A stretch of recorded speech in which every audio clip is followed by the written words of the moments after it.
Assalamualaikum and good morning to Dr. Shumpe and my friend Arif and to everyone that watching this video. So this is my next video presentation with a title Evolution of Microbe. Microorganisms, commonly known as microscopic organisms or microbes, are found all around us and even inside our body. The category microbes include a massive range of organisms, including bacteria, fungi, virus, algae, archaea, and protozoa. Some of these, such as bacteria and fungi, are well known, but others, such as archaea, much less so. Microorganisms make up a large part of the planet's living material and play a major role in maintaining the Earth ecosystem. The vast majority of microbes on the Earth pose no real threat to human, plants, or animals. In fact, they actually work alongside humans to make work go around, aiding decomposition, decay, and even helping us to digest our food. However, there are some microorganisms which negatively impact our life, causing illness, bad odor, and damaging product and surface. There are 6 categories of microbes, which are bacteria, archaea, fungi, algae, protozoa, and virus. The first is bacteria, which is bacteria are unicellular organisms. The cells are described as prokaryotic because they lack a nucleus. They exist in 4 major shapes: bacillus, which is rod shape, coccus, spherical shape, spirilla, which is spiral shape, and vibrio, which is curved shape.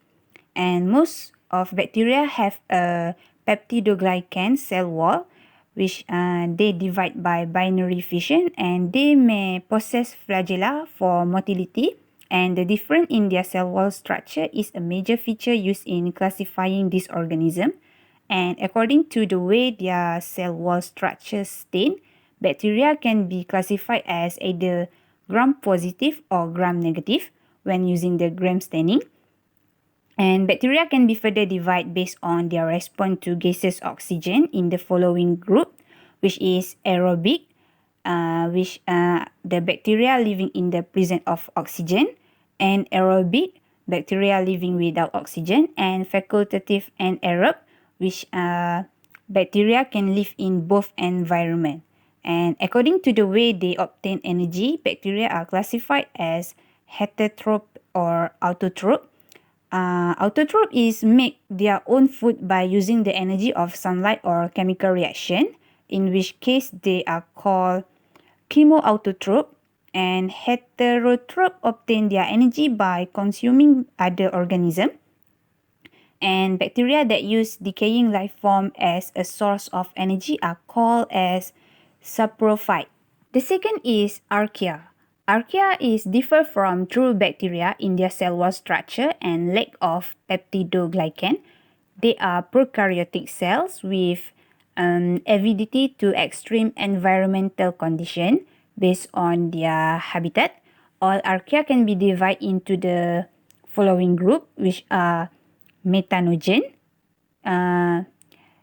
It is a methane-producing organism, and halophile, archaea that live in salty environment, thermophile, archaea that live at extremely hot temperature, and psychrophile, archaea that live in cold temperature.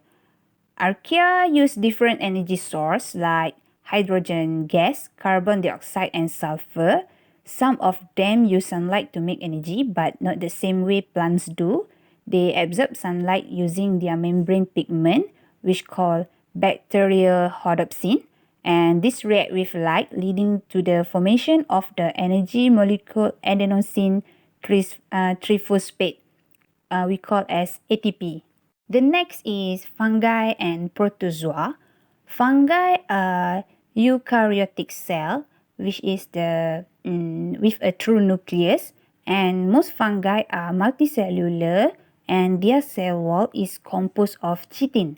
They obtain nutrient by absorbing organic material from their environment, which is decomposer, and through symbiotic relationship with plant, we call as symbiont, or harmful relationship with a host, parasite, and They form characteristic filamentous tube called hyphae that helps absorb material. The collection of hyphae is called mycelium, and fungi reproduce by releasing their spore.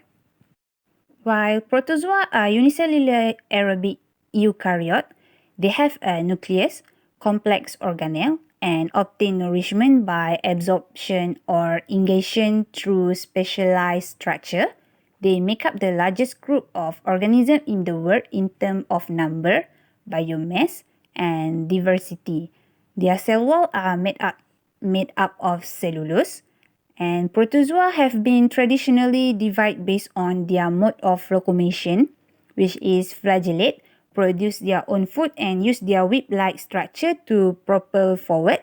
Ciliate have tiny hair that beat to produce movement. Amoeboid, it is have false feet or pseudopodia used for feeding and locomotion, and sporozoan are non-motile, and they also have different means of nutrition, which group them as autotroph or heterotroph. The second last is algae. Algae, also called cyanobacteria or blue-green algae, are unicellular or multicellular eukaryote that obtain nourishment by photosynthesis.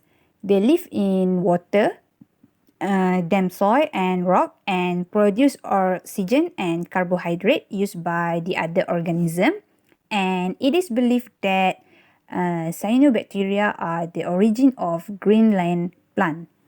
While the last one is the virus. Viruses are non-cellular entities that consist of nucleic acid core, which is DNA or RNA, surrounded by a protein coat.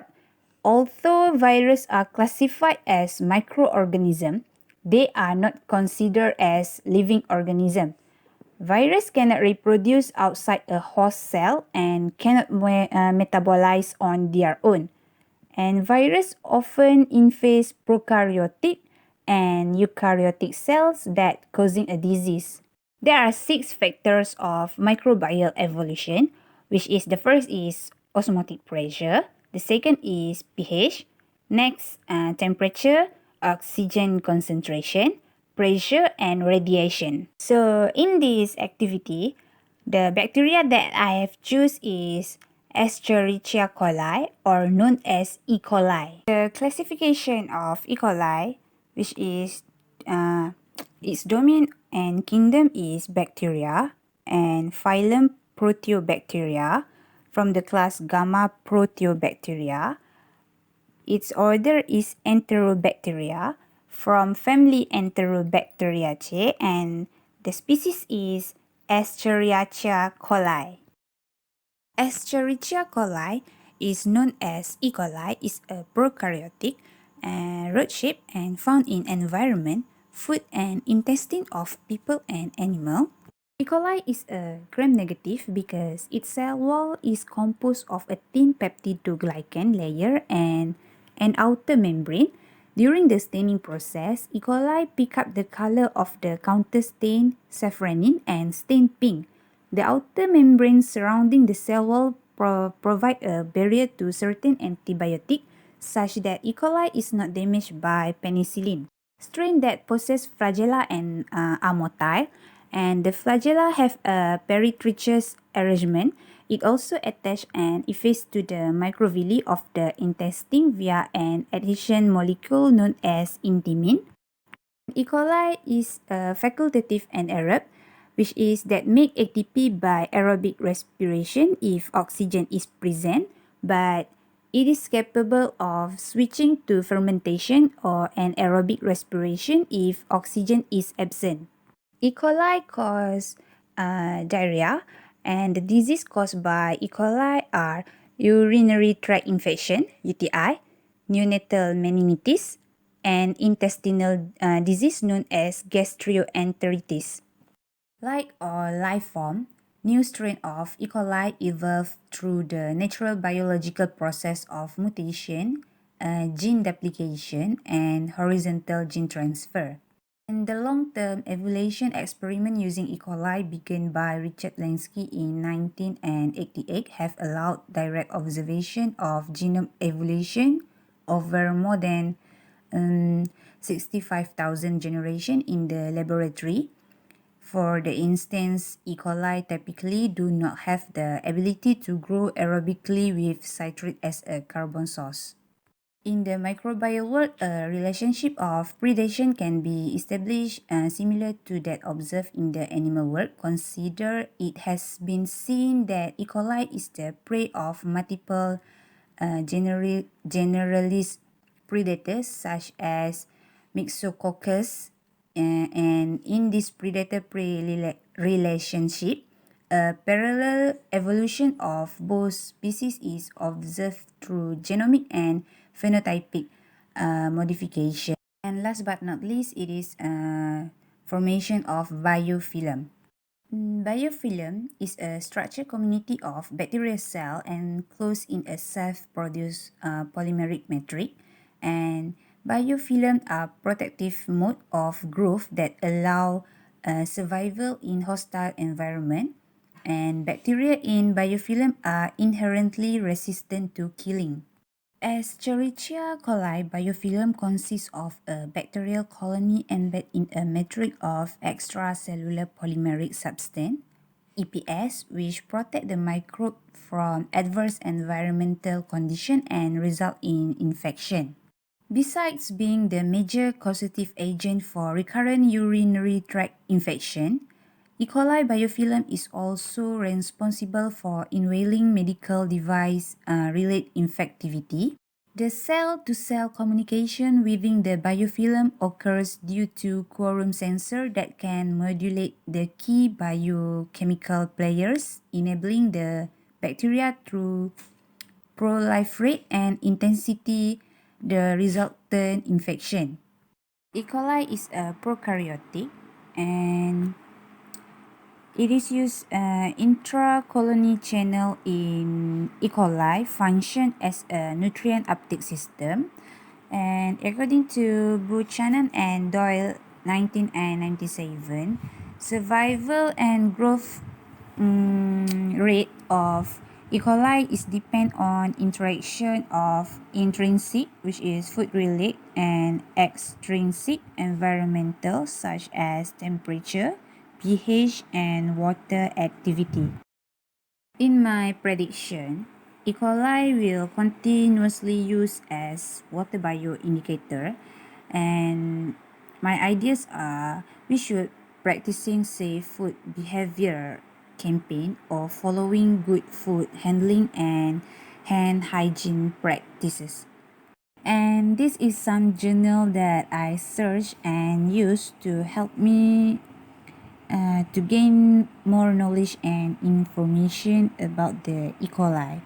The next microbe that I have choose is Koi herpes virus, known as KHV. The causative agent for Koi herpes virus, KHV, is from family Aloherpes viridae, and KHV is a viral disease of common carp, which is Cyprinus carpio and all its variety, such as mirror, leather, and ghost koi. And this disease occur at higher water temperature, which is above 16 degrees Celsius. And it is highly contagious and may cause up from 80 to 90% mortality in susceptible population.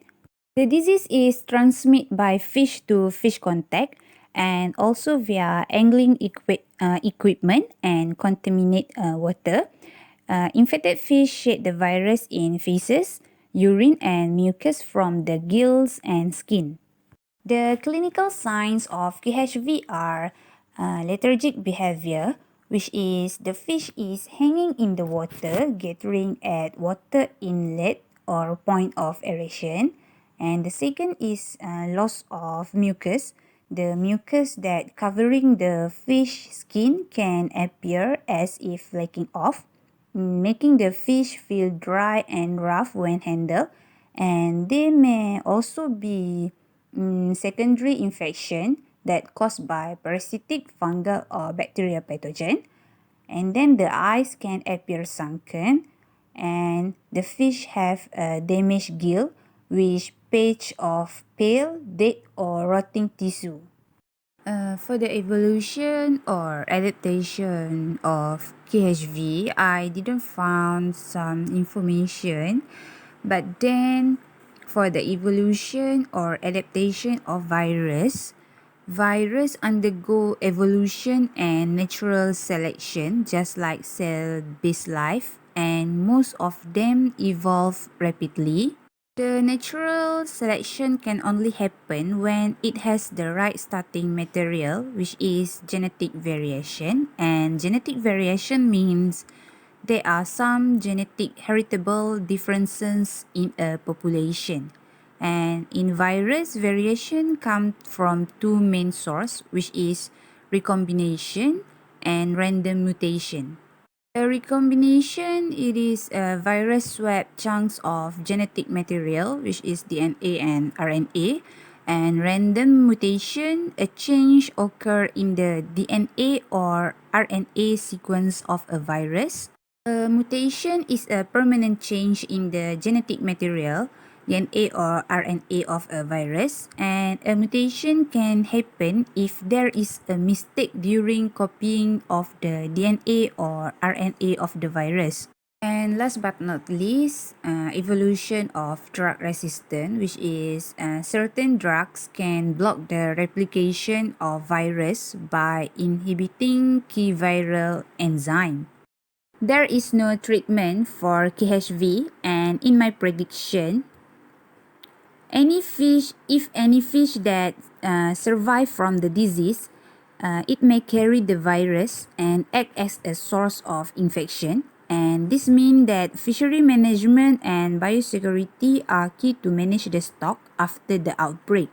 Since there is no treatment, we can reduce the risk of getting this virus by supply our own net, mate and sling, which means we do not share the equipment with others.